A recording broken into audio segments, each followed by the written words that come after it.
யார் யாருக்கு மஷ்ரூம் பிரியாணி பிடிக்கும்னு சொல்லுங்கள். எனக்கு எப்பயுமே எந்த பிரியாணி செஞ்சாலும் அந்த டம்மு பிரிக்கும் போது ரொம்ப ஆசையாக இருக்கும்.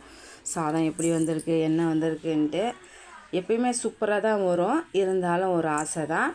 அதுக்கப்புறம் தேங்காய் எண்ணெய் ஊற்றி பட்டை லவங்கம் சேர்த்துட்டு ஒரு 5 பெரிய வெங்காயத்தை 80% வதக்கிட்டு உப்பு சேர்த்துக்கோங்க. ஒரு மீடியம் சைஸ் தக்காளி 5 சேர்த்துக்கோங்க. ஒரு கட்டு புதினா, ஒரு 150 கிராம் இஞ்சி பூண்டு விழுது போட்டு நல்லா வதக்கி எடுத்துட்டு ஒரு 5 பாக்ஸு மஷ்ரூமை 2 கட் பண்ணி ஒரு 5 நிமிஷம் வதக்கி எடுத்துட்டு ஒரு 100 கிராம் தயிர் சேர்த்துட்டு நல்லா கோபுரமாக வெறும் மிளகாத்தூள் ஒரே ஒரு எலுமிச்சப்பழம் பிழிஞ்சு ஒரு 2 செகண்டு வதக்கிட்டு 1 கப்பு ரைஸுக்கு 1 கப்பு தண்ணி வச்சு பாஸ்மதி ரைஸை சேர்த்து உப்பு காரம் புளிப்பு ஒரு படி தூக்கலாக இருக்கணும். ரைஸ் உடையாமல் மிக்ஸ் பண்ணிவிட்டு அதுக்கப்புறம் தண்ணியும் ரைஸும் ஒன்றா வந்தவுடனே மிக்ஸ் பண்ணி கொத்தமல்லியை போட்டு 10 நிமிஷம் டம்மு வச்சு பாருங்கள்.